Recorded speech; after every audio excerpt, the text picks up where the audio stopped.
Alguém diz: pastor, por que você está citando tanto Paulo? É porque quando a gente fala em Estevão, evoca Paulo, a pessoa de Estevão.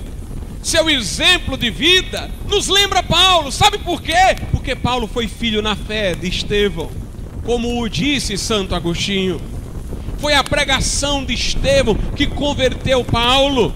E como há uma lei na natureza que diz que cada ser gera segundo sua espécie, segundo sua semente, e essa lei também se transporta para o mundo espiritual, Estevão gerou um filho na fé, de acordo com ele. Assim como Paulo gerou um Timóteo à sua semelhança, Estevão gerou um Paulo à sua semelhança. Meus irmãos, quando Estevão foi apedrejado no final da história, Paulo estava lá, ainda não convertido, era o Saulo de Tarso.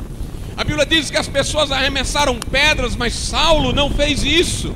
Ele ficou segurando as vestes daqueles que colocaram na fora para jogar as pedras. Ele ficou pegando as vestes, mas ele não arremessou pedras, porque ele ficou extasiado. Ele ficou sem ação com a pregação de Estevão. E exatamente por causa disso, irmãos, Saulo resolveu perseguir a igreja. Quem ensinou Paulo? Ele diz no livro de Atos, quem foi o seu mestre no farisaísmo, na religião dos fariseus, foi Gamaliel. Paulo diz que aprendeu com Gamaliel, que esteve aos pés de Gamaliel. E a Bíblia fala de qual era o pensamento principal de Gamaliel no livro de Atos. Numa oportunidade, quando quiseram perseguir os cristãos, Gamaliel disse: olhe, não se preocupem com este grupo de cristãos aí não. Se essa obra deles for de Deus, prosperará. Se não for de Deus, como tantas outras que já surgiram, se diluirá. Paulo aprendeu com Gamaliel. A lição de Gamaliel, que não é uma lição de um apóstolo, mas de um homem judeu que foi professor de Paulo, a lição de Gamaliel era esta: se é de Deus, prosperará, não se poderá destruir. Se não for, se diluirá.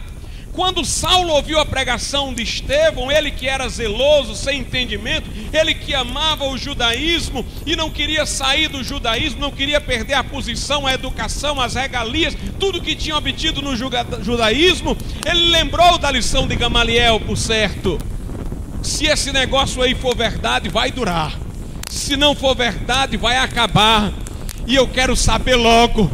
Eu quero saber logo, que eu estou perturbado. Eu quero destruir os cristãos, eu quero destruir o cristianismo, eu quero logo apressar o fim desse movimento, porque se eu extingui-lo, pronto, dentro da lição de Gamaliel, isso não era de Deus, aí eu fico livre para viver a minha vida. Mas enquanto este movimento durar, a minha consciência vai me perturbar. E se isso for de Deus? E se isso for de Deus? Saulo, irmãos, que diante de Estevão não arremessou uma pedra, começou a entrar pelas casas e trazer cristãos presos. Obteve dos sacerdotes autorização para continuar a perseguição aos cristãos. Ele queria acabar, mas ele não queria acabar, irmãos, por ódio aos cristãos. Simplesmente ele queria acabar para a consciência dele se aquietar. Às vezes aqueles que nos perseguem não são os que estão mais distantes de Deus, não. Pode ser que sejam os que estejam mais próximos. Eles estão nos perseguindo para ver se isso funciona. Estão nos perseguindo para ver até onde isso vai, até quando isso dura, para ver se nossa fé merece por eles ser abraçada também. Por isso, quando lhe perseguirem, não tenha o perseguidor como alguém que abomina a Deus. Pode ser que ele esteja usando você para saber se vale a pena ele também aceitar Jesus como Salvador.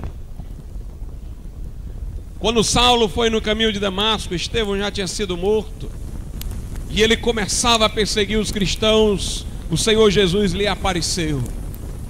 Ele caiu por terra Ele viu uma luz, ele ouviu uma voz: Saulo, Saulo, por que me persegues? Duro te é recalcitrar contra os aguilhões, é duro lutar contra as ferroadas na tua consciência. Saulo ali foi rápido em se converter, porque ele já estava todo preparado para isso através da pregação de Estevão. Ele só queria saber se era verdadeira, e para ter a prova ele estava tentando destruir o cristianismo. Mas naquela hora ele disse: quem és, Senhor?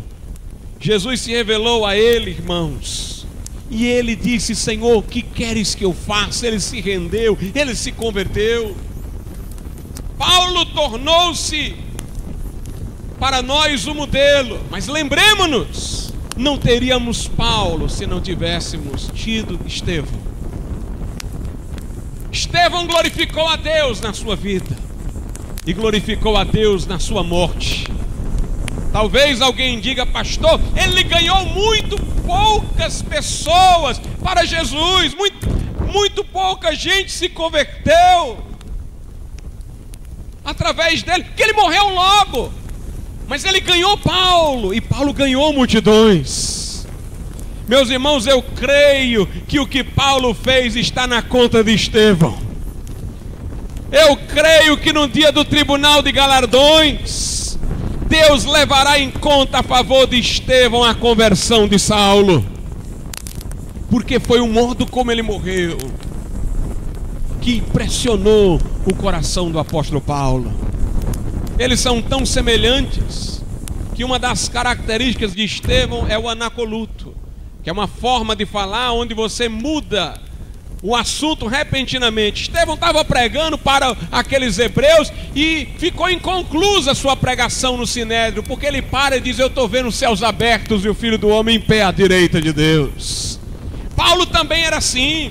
Paulo está explicando argumentativamente sobre a ressurreição na carta aos Coríntios capítulo 15, e ele rompe em louvor e diz: onde está a morte, a tua vitória? Onde está a morte, o teu aguilhão? Quando ele escreve aos romanos e fala sobre o plano de Deus para os judeus, ele interrompe o assunto, ele quebra o argumento, a continuidade do raciocínio, e ele diz: ó, profundidade das riquezas e da sabedoria e do conhecimento de Deus. Tanto Estevão como Paulo eram daqueles que vinham falando e se enchendo, e quando chegavam a certa altura, meus irmãos, eles eram tomados pela presença de Deus e começavam a se elevar às alturas e a glorificar o Deus eterno.